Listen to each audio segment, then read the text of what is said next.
हाँ जी, तो यार आज की डेट में कनाडा के अंदर अप्रॉक्सीमेटली 2.8 मिलियन टेम्परेरी रेजिडेंट्स हैं और उनमें से अगर हम रेफ्यूजीज या फिर असाइलम सीकर्स वगैरह को हटा दें तो अप्रॉक्सीमेटली 2.4 मिलियन लोग ऐसे हैं जो या तो वर्क परमिट होल्डर्स हैं या फिर इंटरनेशनल स्टूडेंट्स हैं। और इनमें से अगर आप एक हो तो एक चीज़ मैं आप सबको बता देना चाहता हूँ कि यार सबको कनाडा की पीआर नहीं मिलेगी। मतलब ये एक कड़वा सच है जो हम सबको एक्सेप्ट करना पड़ेगा। और आने वाले टाइम में आप बहुत सारे ऐसे लोग देखोगे जो पीआर ना मिलने की वजह से अपनी होम कंट्री में वापस जाएंगे और उसके क्या रीजंस हैं वो आज की इस वीडियो में हम डिस्कस करेंगे, ताकि अगर फ्यूचर में आप अपनी पीआर लेने का सोच रहे हो तो अपनी प्लानिंग उसी हिसाब से कर पाओ। So without wasting any more time in सारी चीज़ों के बारे में डिस्कस करते हैं and let's get started with this video. एक चीज़ मैं आप सबको बता देना चाहता हूँ कि यार जो भी चीज़ें इस वीडियो में मैं आप लोगों के साथ शेयर करूँगा वो मेरा पर्सनल ओपिनियन और मेरी खुद की रिसर्च है। हो सकता है कि यार किसी और का पॉइंट ऑफ व्यू या फिर ओपिनियन अलग हो। तो बेसिकली यार अगर मैं 5-6 साल पहले की बात करूं, मतलब प्री कोविड एरा की बात करूं, तो कनाडा की पीआर लेना कोई मुश्किल काम नहीं था। बहुत ही आसानी से बहुत सारे लोग एक्सप्रेस एंट्री के थ्रू डायरेक्ट अपनी पीआर ले लेते थे। मतलब उनको कोई पीएनपी के चक्कर में पड़ने की जरूरत नहीं है, कोई एलएमआई नहीं, कोई पॉइंट्स वगैरह इंक्रीज नहीं करने, किसी को फ्रेंच सीखने की जरूरत नहीं है। बड़ी आसानी से लोगों की पीआर हो जाती थी और वो बन जाते थे पक्के कनाडा वाले, क्योंकि जो सीआरएस कट ऑफ है ना वो बहुत ज्यादा कम होता था। लाइक 440, 450, 430, अगर 460, 470 हो गया ना तो बहुत बड़ी बात हो जाती थी, पता नहीं क्या ही हो गया। इनफैक्ट 2017 में जब मैं कनाडा नहीं आया था, जो सीआरएस कट ऑफ है वो 413 तक भी पहुंचा था। लेकिन जैसे जैसे टाइम निकला 2021, 2022, 2023, 2024 आया, आज की डेट में जो सीआरएस कट ऑफ है ना वो बहुत ज्यादा हो चुका है। मतलब 500 से ऊपर निकल चुका है। 530, 540, 525, पिछला जो सीईसी का ड्रॉ निकला था उसमें 522 जो 2 साल बाद निकला था। इतना कट ऑफ क्लियर करना आम बंदे के लिए बहुत ज्यादा मुश्किल है। अगर आपने अपनी होम कंट्री में मास्टर्स भी की हुई है, यहाँ पे आगे कोई पोस्ट ग्रेजुएट डिप्लोमा कर लेते हो, 1 या फिर 2 साल का कैनेडियन एक्सपीरियंस भी ले लेते हो, ठीक ठाक आपका आइल्स का स्कोर भी आ जाता है, तब भी इतना स्कोर बनाना बहुत ज्यादा मुश्किल है। इसलिए बहुत सारे इंटरनेशनल स्टूडेंट्स कंसर्न्ड है कि हमारी पीआर कैसे होगी। और मेरे ओपिनियन में it is not coming down very soon, क्योंकि अगर आप गूगल पे सर्च करते हो और टाइप करते हो express entry rounds of invitation, तो पहला जो लिंक आएगा उस पर क्लिक करो तो ये पेज खुल जाएगा। और इस पेज में अगर आप नीचे स्क्रॉल करते हो इस टेबल पे, तो यहाँ पे दिया हुआ है कि भी जो आपका एक्सप्रेस एंट्री पूल है उसके अंदर कितने लोग हैं। तो 14,330 ऐसे लोग हैं जिनका स्कोर 501 से लेकर 600 तक है। तो अगर अगले ड्रॉ में टॉप 2,000, 2,500 या फिर 3,000 लोगों को इनवाइट किया जाता है तो ऑब्वियसली वो इन 14,000 में से ही होंगे, क्योंकि टॉप में यही लोग बैठे हुए हैं। इनफैक्ट अगर आप नीचे देखो 451 से 500 वाले लोग, तो 491 से 500 में 8,880 लोग हैं, 481 से 490 में 12,132 लोग हैं। तो टोटल अगर हम मिला लें, मतलब 480 से 600 वाले जो लोग हैं अप्रॉक्सीमेटली लगा लो 34,000 है। तो 480 से नीचे स्कोर आने का कोई सवाल ही नहीं उठता। तो ऑप्शन बचता है पीएनपी। लेकिन आप लोग देख ही रहोगे कि आजकल हर एक प्रोविंस के जो पीएनपी प्रोग्राम्स होते हैं, उनके जो एलिजिबिलिटी फैक्टर्स होते हैं, जो सिलेक्शन क्राइटेरिया होता है, वो बहुत ज्यादा मुश्किल होता जा रहा है। फॉर एग्जांपल अगर हम ब्रिटिश कोलंबिया की बात करें तो उन्होंने मार्च 2024 में एक बहुत ही बड़ी अनाउंसमेंट की थी। तो उन्होंने साफ साफ बोला है कि भी जनवरी 2025 में बीसी पीएनपी के अंदर कुछ चेंजेस आएंगे। और सबसे बड़ा चेंज ये है कि जो उनका international graduate and international post graduate stream है उसके अंदर से पोस्ट ग्रेजुएट डिप्लोमा और सर्टिफिकेट प्रोग्राम्स को हटा दिया जाएगा। सिर्फ रहेंगे बैचलर्स, मास्टर्स और डॉक्टरेट्स वाले। और ऊपर से जो लैंग्वेज रिक्वायरमेंट्स हैं उनको भी इंक्रीज करके CLB 8 कर दिया जाएगा। और ये सब करने का रीजन ये है कि उनके स्टैटिस्टिक्स ये बताते हैं कि जो न्यू कमर्स होते हैं with higher education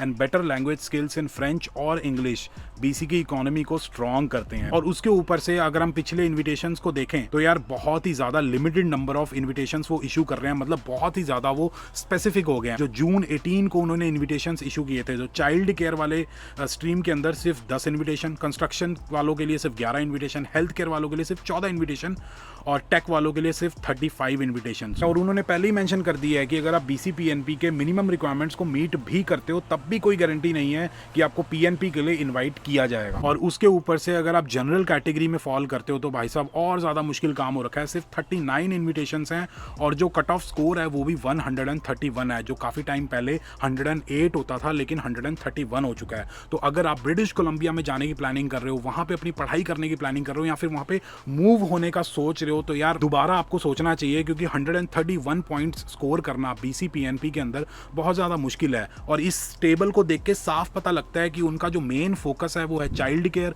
construction, health care और टेक्नोलॉजी की तरफ। अगर इन फील्ड के अलावा अगर आप किसी जनरल फील्ड के अंदर हो तो मेरे ख्याल से आपको ब्रिटिश कोलंबिया के अंदर पढ़ाई करने के लिए नहीं जाना चाहिए अंटिल किसी आप ऐसी सिटी में जाते हो जहाँ पे कोई स्पेशल पीएनपी प्रोग्राम चलता है, जैसे कि आरएनआईपी वगैरह हो गया। लेकिन थोड़े दिन पहले मेरी 1-on-1 सेशन में एक इंटरनेशनल स्टूडेंट से बात हो रही थी जिसकी जस्ट पढ़ाई कंप्लीट हुई है। वो एक ऐसी सिटी में रहता है जहाँ पे वो आरएनआईपी के लिए अप्लाई कर सकता है, लेकिन उसने मेरे को ये बताया कि भाई आने वाले टाइम में आरएनआईपी भी बहुत ज़्यादा मुश्किल हो जाएगी। उसके अंदर भी स्पेसिफिक जॉब कैटेगरी वाले लोगों को ही आरएनआईपी मिलेगी, मतलब वो एलिजिबल होंगे। उनके अलावा अगर आप किसी जनरल जॉब के अंदर काम करोगे तो आपको आरएनआईपी नहीं मिलेगी। उसके बाद बात कर लेते हैं अल्बर्टा की। तो आपको पता ही है कि यार पीछे 2-3 अपडेट्स आए थे अल्बर्टा वालों की तरफ से। एक तो उन्होंने अल्बर्टा अपॉर्चुनिटी स्ट्रीम वाला प्रोग्राम टेम्परेरीली पॉज कर दिया क्योंकि ओंटारियो, ब्रिटिश कोलंबिया और दूसरी प्रोविंसेस से बहुत सारे लोग अल्बर्टा में आके अपनी पीएनपी अप्लाई कर रहे थे, जिसकी वजह से उनके पास बहुत सारी एप्लीकेशंस होगी, तो हिसाब किताब गड़बड़ हो गया। और साथ के साथ उन्होंने ये भी बोला कि भाई अब से हमारा जो फोकस है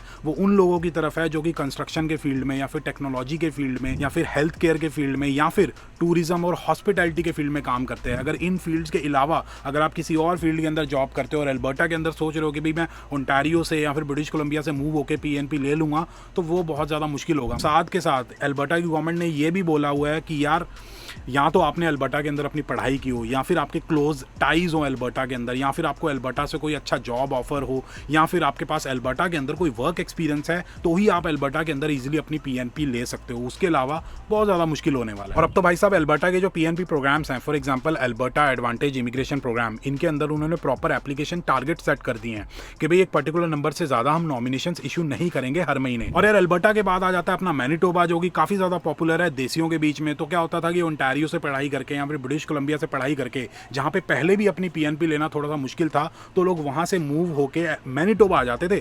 मैनिटोबा में चाहे आपने कोई पढ़ाई नहीं की हुई, अगर आपने 1 साल किसी भी फील्ड के अंदर कोई भी काम कर लिया, कोई भी जॉब पोजीशन के अंदर 6 महीने 1 साल जॉब कर ली, तो आपको मैनिटोबा की पीएनपी मिल जाती थी। उसके बाद आपको बड़ी आसानी से अपनी पीआर मिल जाती थी और आप हो जाते थे पक्के कनाडा वाले।